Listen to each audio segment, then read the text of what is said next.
নমস্কার, প্রত্যেককেই স্বাগতম। আলোচনা করছি ২০২৪-এর মার্চ মাসের রাশিফল। আলোচনার কেন্দ্রবিন্দুতে যে রাশিটি রয়েছে সেটি হলো কুম্ভ রাশি। ১লা মার্চ থেকে শুরু করে ৩১শে মার্চ এই টোটাল যে সময়কাল সেটি নিয়ে আজকে আমাদের আলোচনা চলবে। কুম্ভ রাশির বিভিন্ন রকম ইভেন্ট, স্বাস্থ্য থেকে শুরু করে ব্যবসা, অর্থনৈতিক বিষয় থেকে শুরু করে বিবাহিত জীবন বা পার্সোনাল লাইফের বিভিন্ন ধরনের ইস্যুস, সমস্ত বিষয়বস্তুগুলোকে নিয়েই আমরা কিন্তু আজকে চর্চা করব বা চর্চা করার চেষ্টা করব। সবার প্রথমে আপনাদেরকে জানিয়ে রাখি, ২০২৪-এর শুরুর দিক থেকে আমরা কিন্তু কুম্ভ রাশি জাতক জাতিকাদের বেশ কিছু ক্ষেত্রেই পরিবর্তন লক্ষ্য করেছি। তবে সেই পরিবর্তন কারোর জীবনে এসেছে ৮০ ভাগ, কারোর জীবনে এসেছে ২০ ভাগ বা ৩০ ভাগ। কিন্তু পরিবর্তনময় বা একটু হলেও পরিবর্তন হয়েছে গতানুগতিক ধারা। ২০২৪-এর মার্চ মাসে যদি আমরা স্বাস্থ্য নিয়ে কথা বলি, তাহলে প্রথমেই আমরা দেখব রাষ্ট্রাধিপতি রাশিতে রয়েছে এবং সিগনিফিকেন্টলি লক্ষ্য করা যাবে রবিযুক্ত অবস্থায় থাকবে প্রথম ১৫ দিন এবং দ্বিতীয় ১৫ দিন থাকবেন শুক্রের সাথে সংযুক্ত অবস্থায়। কম্পারেটিভলি লক্ষ্য করলে দেখা যায় প্রথম অর্ধের থেকে দ্বিতীয় অর্ধ আপনাদের স্বাস্থ্যের ক্ষেত্রে কিছুটা হলেও ডেভেলপমেন্ট, জটিলতা কমানো, ব্যথা বা শুলোর সমস্যা যাদের রয়েছে তাদের ক্ষেত্রে কিছুটা উন্নতির সম্ভাবনার জায়গা, যাদের মূলত সমস্যাটা হচ্ছে হাঁপানি, কাশি, অ্যালার্জি রিলেটেড, তাদের ক্ষেত্রে কিন্তু কিছুটা ধনাত্মকময় জায়গা তৈরি হওয়ার মতো অবকাশ থাকবে কুম্ভ রাশির জাতক জাতিকাদের। আবার যাদের কোনো অপারেশন রিলেটেড বিষয়ের কম্বিনেশন রয়েছে, যারা ভাবছেন যে অপারেশন ইত্যাদি ইত্যাদি বিষয়গুলো আস্তে আস্তে আন্ডারগো করা যায়, তাদের কিন্তু ১৫ তারিখের পর থেকে একটা ভালো পজিটিভিটিও থাকবে। আপনারা হয়তো শুনে থাকবেন ১৫ই মার্চ প্রবেশ করবে মঙ্গল আপনাদের রাশিতে। মঙ্গল শনির কম্বিনেশন খুব ধনাত্মক কম্বিনেশন স্বভাবতই মনে করা হয় না, কিন্তু মঙ্গল শনির কম্বিনেশন কোথায় তৈরি হচ্ছে সেটা বিচার্য এবং সেটি তৈরি হচ্ছে রাশিতে বা লগ্নে। তো অ্যাজ এ রেজাল্ট আমরা কিন্তু ম্যাসিভ নেগেটিভিটি এক্সপেক্ট করব না। হ্যাঁ, কিছু ক্ষেত্রে অস্ত্রোপচার বা কিছু ক্ষেত্রে ছোটোখাটো চোটাঘাত লাগা এবং সেটি থেকে আবার পজিটিভ আউটকাম প্রাপ্তির মতো অবকাশ সেটিও কিন্তু থাকবে। মেন্টাল হেলথের যদি কথা বলতে হয়, তাহলে দেখুন কুম্ভ রাশির জাতক জাতিকাদের আমি মনে করি মেন্টাল হেলথের জায়গা ৭ তারিখের পর থেকে কিছুটা পজিটিভ দিকে যাবে। অন্ততপক্ষে নতুন কিছু লজিক্যাল থিঙ্কিং, নতুন কিছু কাজের সাথে এঙ্গেজমেন্ট তৈরি করা এবং সেটি থেকে একটা শুভ ফলাফল প্রাপ্তির মতো অবকাশের জায়গা তৈরি করার মতো সমন্বয়, সেটি কিন্তু আমরা লক্ষ্য করতে পারবো যদি আপনার রাশিটি নিশ্চিতভাবেই হয়ে থাকে কুম্ভ রাশি। তাহলে কুম্ভের মেন্টাল কন্ডিশনের ইমপ্রুভমেন্ট আমরা দেখতে পাচ্ছি। যদিও এখানে কেউ হেল্প করতে পারেন, কেউ সাইকোলজিক্যাল কাউন্সিলিং দ্বারা আপনাকে সাহায্য করছেন বা করেছেন, কেউ বা আপনাকে হেল্প করতে পারেন আপনার কোনো সিনিয়র, আপনার কোনো বন্ধু।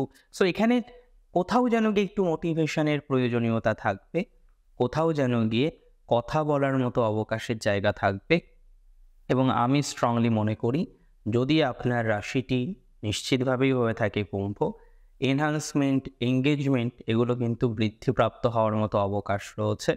যাদের বর্তমানে মানসিক চাপ বেশি রয়েছে, অনেকটা ইন্ট্রোভার্ট হয়ে যাচ্ছেন দিনকে দিন, বা যেভাবে আগে একটি বিষয়ের প্রকাশ করতেন সেই প্রকাশ আর বর্তমানে করা হচ্ছে না, এখন অনেকটাই পরিবর্তন হচ্ছে। এই ধরনের পরিবর্তনময় সমস্যা যাদের চলছে, আমি কিন্তু মনে করি কিছুটা হলেও ধনাত্মকতা বাড়বে এবং প্র্যাকটিক্যালি আমরা কিন্তু ধীরে ধীরে ধনাত্মক দিকে এগিয়ে যেতে থাকবো বা এগিয়ে যাব। তাহলে হিসেবটা কি হলো? হিসেবটা এটাই হলো যে আস্তে আস্তে পজিটিভিটি বাড়বে, সেটি শারীরিক দিকে হোক বা মানসিক দিকে হোক। তবে শারীরিক দিকে কিছু অপারেশন, কিছু মেডিকেশন, নিউ টাইপ অফ ট্রিটমেন্টের কানেকশন হতে পারে। তবে সেই জায়গাটি কিন্তু আপনাদের নেগেটিভ দিকে নিয়ে যাবে না, তুলনামূলকভাবে রিকভারির সম্ভাবনা অনেকটা বেশি থাকছে। প্রশ্ন হলো আর্থিক ভাগ্যটা কি ভালো যাবে? এক কথায় যদি উত্তর দিয়ে দেখুন, দ্বিতীয় ভাবের অধিপতি দ্বিতীয় সাপেক্ষে দ্বিতীয় অবস্থান করবেন, সেখানে শনির দৃষ্টিও রয়েছে। লিমিটেশনের মধ্যেই ছিল এতদিন পর্যন্ত। আমি বলবো আয়ের জায়গাটা যে হচ্ছিল না তা নয়, আয় যে বন্ধ হয়ে গিয়েছে সেটিও নয়, কিন্তু কোথাও যেন গিয়ে একটা স্টেবিলিটি, একটা স্টেবল আয়ের জায়গার ক্ষেত্রে আপনাকে বেশ সমস্যার মধ্যে পড়তে হচ্ছে। আমি স্ট্রংলি মনে করি ধীরে ধীরে কিন্তু ক্রমবর্ধমানভাবে আপনার যে আয়ের জায়গাটি রয়েছে সেটি পজিটিভ দিশার দিকে যাবে এবং ব্যক্তিগতভাবে যে সমস্যাগুলো আপনি ফিল করছেন সেই সমস্যার ক্ষেত্রে কিছুটা হলেও পজিটিভিটি কিন্তু বৃদ্ধিপ্রাপ্ত হবে। আয়ের ক্ষেত্রে মূলত দেখবেন ইনকামের সেকেন্ড সোর্সের জন্য অনেকে ট্রাই করছেন, চেষ্টা করছেন যাতে আরেকটা নতুন আয়ের জায়গা তৈরি করা যায়। তো এখানে আমি মনে করি যারা এই ধরনের চেষ্টায় রয়েছেন যাতে একটা নতুন জায়গা তৈরি করা যায়, তাদের ক্ষেত্রে কিন্তু একটা সম্ভাবনা বা কোথাও যেন একটা কানেকশন বৃদ্ধিপ্রাপ্ত হওয়ার মতো অবকাশ লক্ষ্য করতে পারছি।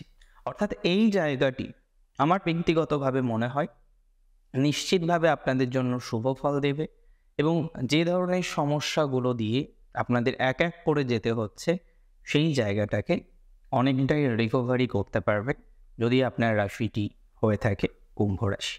তবে ব্যয় বৃদ্ধি নিয়েও অনেকের প্রশ্ন ছিল যে দাদা ব্যয় বাড়ছে কি করব। না, এই মাসের 12 তারিখের পর থেকে ধীরে ধীরে আবার ব্যয়টা কমতে থাকবে। মেডিকেল এক্সপেন্স অলরেডি আপনাদের কিছু হয়ে গিয়েছে, দেখুন যেটা হয়ে গেছে সেটা তো আর রিভার্ট আসবে না। তবে অন্ততপক্ষে আগামীটা যাতে বেটার হয়, আগামীতে যাতে যে সমস্যাগুলো পড়েছেন তার পুনরাবৃত্তি না ঘটে, তার কিন্তু একটা সম্ভাবনা তৈরি হচ্ছে এবং সেই জায়গাটিকে কিছুটা হলেও আপনি রিকভারি করতে পারবেন, সেই বিশ্বাসটা কিন্তু রাখা যেতে পারে। প্রশ্ন হলো সমস্যা কিসের সমস্যা? আইনি জটিলতা, সহোদরের সাথে সম্পর্ক, পারিপার্শ্বিক মানুষগুলোর সাথে সম্পর্ক, কোনো একটি বিশেষ মানুষের সাথে সম্পর্কের অধঃপতন, এই জায়গাগুলো নিয়ে আপনি প্রচুর পরিমাণে স্ট্রেসের মধ্যে রয়েছে। আমি মনে করি কুম্ভ রাশির এই যে স্ট্রেসটা আছে না, আইনি জটিলতা, সহোদর সংক্রান্ত সমস্যা ইত্যাদি ইত্যাদি ক্ষেত্রে সেই স্ট্রেস, সেই জটিলতার জায়গাটা কিছুটা হলেও কিন্তু রেকটিফাই হবে। ধীরে ধীরে আমরা লক্ষ্য করতে পারবো এই জায়গা থেকে আমরা একটা পজিটিভ আউটকাম পাচ্ছি এবং যারা অন্তত 2-3টে হিয়ারিং হয়ে গেছে, বুঝতে পারছেন না কোন দিকে মোড় নিতে পারে, আমি কিন্তু বারবারই আপনাদের বলে এসেছি যে দীর্ঘমেয়াদী হবে বিষয়টা, কিন্তু সেই জয় আপনার হবে। হয়তো কিছু ব্যয় হয়ে যাবে, হয়তো একটু সময় নিয়ে নেবে, হয়তো একটু সম্মানহানি হবে, কিন্তু অ্যাট দ্য এন্ড শেষের দিকে গিয়ে আপনি কিন্তু জয়ী হতে পারবেন। এর পরের যে বিষয়বস্তু নিয়ে আমরা চর্চা করব বা আলোচনা করব সেটি হলো কুম্ভ রাশির জাতক জাতিকাদের এডুকেশন। 4th হাউসের লর্ড কুম্ভ রাশির জাতক জাতিকাদের ক্ষেত্রে নিশ্চিতভাবেই বুধ গ্রহ এবং এই যে বুধ গ্রহ, সেই বুধ কিন্তু অবস্থান করছে আপনার রাশিতে 7 তারিখ পর্যন্ত, তারপরে দ্বিতীয়। তো কোথাও যেন গিয়ে একটা পজিটিভিটি আমরা লক্ষ্য করতে পারবো। বিশেষ করে কুম্ভ রাশির জাতক জাতিকাদের চতুর্থ ভাবের অধিপতি হলেন শুক্র। সেই শুক্র রাশিতে প্রবেশ করবে মার্চ মাসে 7 তারিখে, অ্যাকচুয়ালি সে রাশিতে প্রবেশ করবে এবং গোটা মাস কিন্তু সে রাশিতেই থাকবে। তো এডুকেশনের ক্ষেত্রে বিগত দিনে আপনাদের কিছু বৈদেশিক যোগাযোগ হয়েছে, যাদের সেটা হয়নি ব্যয় বৃদ্ধিপ্রাপ্ত হয়েছে। কো লার্নার বা আপনার এডুকেটর বা আপনার যিনি গাইড আছেন তাদের থেকেও কিছু সমস্যা জায়গা কিন্তু এসেছে। তো এই সমস্যাগুলো নিয়েই আপনি হয়তো চলছেন, পথ চলতে হচ্ছে।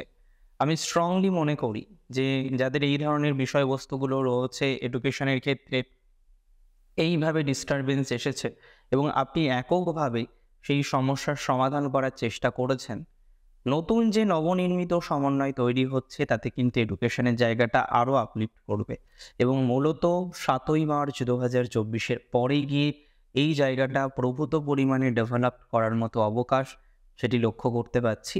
অর্থাৎ এই জায়গাটা আরও বেটার একটা ফলাফল আপনাকে কিন্তু প্রদান করবে বা প্রদান করতে পারে। দেখুন, আমরা এই যে আলোচনাগুলো করি সেটি কিন্তু সম্পূর্ণ গোচর ভিত্তিক। আপনার নিখুঁত একটি জন্মছক থাকে, সেই জন্মছকের আলোচনা দ্বারা আমরা আরও স্পেসিফিক হতে পারি, আরও স্পেসিফিক হওয়া যায়। তো সেটির জন্য অবশ্যই জন্মছকের বিশ্লেষণ করতে হবে, সেটির জন্য অবশ্যই জন্মছকটাকে আরও নিখুঁতভাবে পর্যালোচনা করতে হবে। এর পরের যে বিষয়বস্তু নিয়ে আমরা চর্চা করব এবার, সেটি হচ্ছে কুম্ভ রাশির জাতক জাতিকাদের প্রকৃত অর্থে কতটা এনহান্সমেন্ট আমরা এক্সপেক্ট করতে পারবো, বিশেষত যারা যুক্ত রয়েছেন রিলেশনশিপে। এবং আপনি কি খেয়াল করলেন, রিলেশনশিপ একবার ভালো হচ্ছে, একবার খারাপ হচ্ছে, একবার ভালো হচ্ছে, একবার খারাপ হচ্ছে। অর্থাৎ এখানেও রিলেশনশিপের ক্ষেত্রে স্টেবিলিটির বড়ই অভাব, সেটা কিন্তু ফেস করতে হচ্ছে। রাশি যদি আপনার হয়ে থাকে কুম্ভ, সেক্ষেত্রে কুম্ভ রাশির। তবে আমি কি মনে করি বলুন তো, কুম্ভ রাশির এই যে জটিলতাগুলো আছে, দেখুন একটি সিঙ্গেল মাসে সব জটিলতার সমাধান হবে না। এক মাসেই রাজা হয়ে যাবেন, সমস্ত সমস্যার সমাধান হয়ে যাবে, প্র্যাকটিক্যালি হয়তো অতটা হবে না। কিন্তু যদি আমরা প্র্যাকটিক্যাল কথা বলি, তাহলে দেখা যাবে হ্যাঁ, কিছু কিছু করে সমস্যার সমাধান হতে থাকবে। এবং যার মধ্যে খুব স্পেসিফিকভাবে আপনাদের সাথে আমি শেয়ার করলাম সম্পর্ক জীবনের কথা। এবং আমার মনে হয় 7 তারিখের পর থেকে সম্পর্কের ক্ষেত্রে আস্তে আস্তে আস্তে আস্তে আউটকাম আসবে। এই সময়ে সম্পর্কের মানুষটির সাথে যে জায়গাটাকে আপনাকে নিয়ন্ত্রণ করতে হবে, সেটি হলো আপনার ক্রোধ, এবং আপনাকে একটু সিরিয়াসনেস দেখাতে হবে সম্পর্কটির প্রতি। দেখুন, প্রত্যেকটি সম্পর্কের ক্ষেত্রে কিছু এথিক্যাল ভ্যালু থাকে, সেটা আপনারা আরও বেটার জানেন। তার সাথে সাথে সম্পর্কের মানুষটির প্রতি দরকার শ্রদ্ধা, সহমর্মিতা এবং আরও বেশ কিছু বিষয়। তো এই শ্রদ্ধার জায়গাটা যখন ডিটোরিয়েট করে, এই সম্পর্ক যেটাই হোক না কেন সেটা থাকতে চায় না। তাহলে আপনাকে নিয়ে করতে হবে, সম্পর্কের ক্ষেত্রে এই বিষয়টিকে নিয়ন্ত্রণ করতে হবে। এর পরের যে বিষয়বস্তুটা নিয়ে আমরা আলোচনা করব, সেটি হলো অনেক মা আছেন যাদের কনসিভ হওয়া নিয়ে খুব জটিলতা চলছে। একদিনে তো সমাধান হবে না, হবে কি? ডেফিনেটলি না। কিন্তু এই কনসিভ হওয়া নিয়ে যাদের জটিলতা চলছে, প্রবলেমের মধ্যে আছেন, আমি কিন্তু স্ট্রংলিভাবে বিশ্বাস করি, মনে করি এই জায়গা থেকেও আমরা পজিটিভিটি পাবো। এই জায়গা থেকেও কিন্তু অনেকটা ধনাত্মকতা প্রাপ্তি হবে আপনাদের, যাদের রাশিটি হচ্ছে কুম্ভ। আর সন্তান যোগের ক্ষেত্রে পজিটিভিটি বাড়বে অ্যাকচুয়ালি 7 তারিখের পর। তবে মেডিকেল ট্রিটমেন্ট কিন্তু লাগতে পারে, এবং এখানে অনেকটা হেল্প করতে পারে আপনার পরিবারের কোনো ডক্টর, আপনার পরিবারের কোনো সদস্য, পরিবারের কোনো দাদা বা পরিবারের কোনো হেল্পফুল পার্সন, সে কিন্তু আপনাকে অনেকটা সহায়তা করতে পারে এই ম্যাটার। এর পরবর্তী যে বিষয়টি নিয়ে আমাদের চর্চা করতে হবে, নিশ্চিতভাবে বলার অপেক্ষা রাখে না, সেটি কর্মজীবন। আর আপনাদের কর্মজীবন মানেই সেই 10th হাউস, আর 10th হাউস মানেই হচ্ছে নিশ্চিতভাবেই বৃশ্চিক রাশির ঘর। বৃশ্চিকের অধিপতি হলেন মঙ্গল, তিনি রাশিতে 15 তারিখ নাগাদ আসছেন, তার আগে তুঙ্গস্থ থাকছেন দ্বাদশ ভাব। এই ধরনের কম্বিনেশনে আমরা দুটো প্রেডিকশন রাখতেই পারি যে বিগত দিনে কর্মজীবনের ক্ষেত্রে কিছু আপলিফমেন্ট হলেও আলটিমেট লাভটা খুব কমই হয়েছে, উন্নতি হয়েছে, যোগাযোগগুলো বেড়েছে, কমিউনিকেশন বেড়েছে, কিছু ব্যয় করেছেন, নতুন কিছুর ইনিশিয়ালাইজেশন করেছেন। কিন্তু ইনিশিয়ালাইজেশন করলে তো সঙ্গে সঙ্গে রেজাল্ট দেয় না, দেয় কি? ডেফিনেটলি সেটার জন্য দরকার হয় সময়। আর আমি কিন্তু স্ট্রংলি মনে করি যাদের এই সময়ের অসুবিধা আছে, যাদের এই সময় নিয়ে নানা রকম জটিলতার জায়গা রয়েছে, সেই জায়গাটা কিন্তু কিছুটা হলেও প্রেফারেবল হবে, সেই জায়গাটা কিন্তু কিছুটা হলেও পজিটিভ দিকে যাবে যদি আপনার রাশিটি নিশ্চিতভাবে হয়ে থাকে কুম্ভ। তাহলে এই সংক্রান্ত বিষয় নিয়ে কিন্তু আমরা আরও পজিটিভিটি, আরও পজিটিভ আউটকাম সেটা কিন্তু লক্ষ্য করতে পারি বা লক্ষ্য করব। চলুন এর পরের বিষয়টা নিয়ে আমাদের আরও চর্চা করা যাক, আরও ডিটেলস অ্যানালাইসিস করা যাক। এবং আমি স্ট্রংলি মনে করি কুম্ভ রাশির জাতক জাতিকাদের কর্মজীবনের ক্ষেত্রে যারা সেলফ প্রফেশনে আছেন, সেলফ প্রফেশনে কিন্তু 7 তারিখের পরে পজিটিভিটি বাড়বে, বৈদেশিক যোগাযোগগুলো সংগঠিত হবে। অনেকদিন ধরে হোল্ড আছেন কোনো একটা কাজ, কোনো একটা অ্যাওয়ার্ড, কোনো একটা ইনকাম আসার কথা, কিন্তু কোনো একটা জ্ঞাত বা অজ্ঞাত কারণবশত সেই ইনকামটা জেনারেট হচ্ছে না, কোনো একটা জ্ঞাত বা অজ্ঞাত কারণবশত সেই অর্থটা আপনি পাচ্ছেন না। এটি তো ডেফিনেটলি একটা সমস্যার।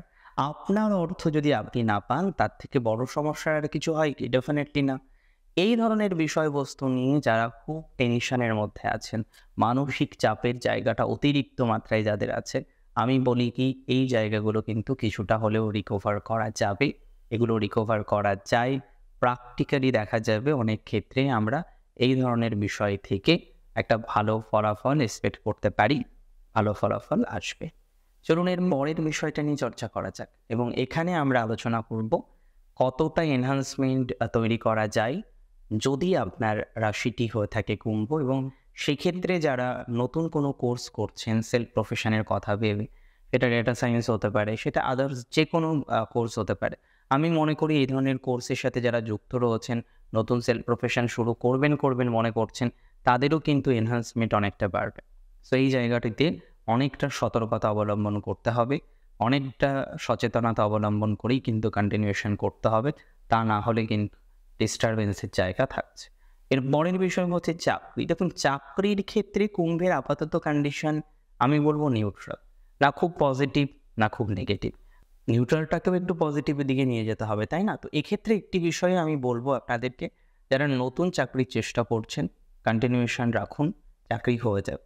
এই মাসের ভাইব্রেশন হিসেবে যদি কথা বলি, দেখুন মধ্যম প্রকৃতির ভাইবস, খুব যে পজিটিভ তা নয়, আবার একেবারে হবে না এরকম না। কর্মটা একটু বেটার করতে হবে। বাচ্চাটা যদি কম্বিনেশন থাকে, দশা অন্তর্দশা যদি সিগনিফাই করে, তাহলে এই মাসেই আপনার যে অভীষ্ট, আপনার যে আশা, সেটা পূরণ হতে পারে। এবং আমি স্ট্রংলি বিলিভ করি কি বলুন তো, যে রাশিচক্র ইম্পর্টেন্ট, ট্রানজিট বা গোচর ইম্পর্টেন্ট, কর্মফল আরও ইম্পর্টেন্ট। তো এই তিনটি বিষয়ের যখন কম্বাইন হয় না, তিনটে বিষয়কে যখন আমরা কম্পাইল করি, তখন দেখা যায় একজন জাতক প্রকৃত অর্থে সে কতটা ভালো ফল পেতে পারে, কতটা ভালো ফল না পেতে পারে। এর পরের যে ম্যাটারটা নিয়ে আমরা আলোচনা করব, সেটি হলো নিশ্চিতভাবেই কতটা এনহান্সমেন্ট হতে পারে রাশি কুম্ভের যারা ব্যবসার সাথে যুক্ত।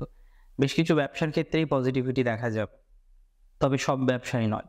রিয়েল এস্টেট, অ্যাড এজেন্সি, যে কোনো ধরনের ম্যানুফ্যাকচারিং, গ্রিল, ইঞ্জিনিয়ারিং ওয়ার্কস বিভিন্ন যেগুলো রয়েছে, কাঠের ব্যবসা পজিটিভ যাবে, জমি সংক্রান্ত ব্যবসা পজিটিভ যাবে, রঙের কারবার যারা করেন পজিটিভ যাবে, বাড়ি তৈরি, বাড়ি মেরামত ইত্যাদির ক্ষেত্রে যারা যুক্ত রয়েছেন, রেনোভেশনের কাজে পজিটিভ যাবে, যে কোনো ধরনের আর্কিটেক্ট রিলেটেড কাজে যারা যুক্ত রয়েছেন পজিটিভ যাবে। সো ওভারঅল কিছু কিছু ব্যবসায় ডেভেলপমেন্ট কিন্তু বাড়তে চলেছে।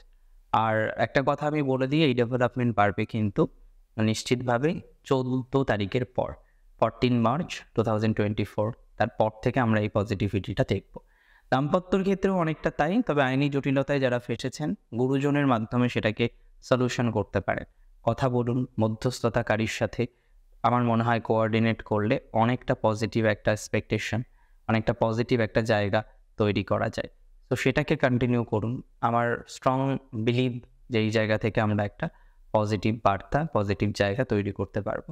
দেখুন আজকের অনুষ্ঠান মূলত ছিল নিশ্চিতভাবেই কুম্ভ রাশির জাতক জাতিকাদের নিয়ে। কেমন লাগলো আজকের অনুষ্ঠান আমাকে জানাবেন কমেন্টের মাধ্যমে। আর প্রচুর ভালো থাকতে হবে, সবাইকে সম্মিলিতভাবে ভালো থাকতে হবে। অনেক ভালো থাকুন। মার্চ 2024 অনেক ভালো যাক, এবং ডেফিনেটলি বোনাস রাশি ফলে আবার দেখা হচ্ছে। শেষ করছি এখানেই। জয় শ্রী গণেশ।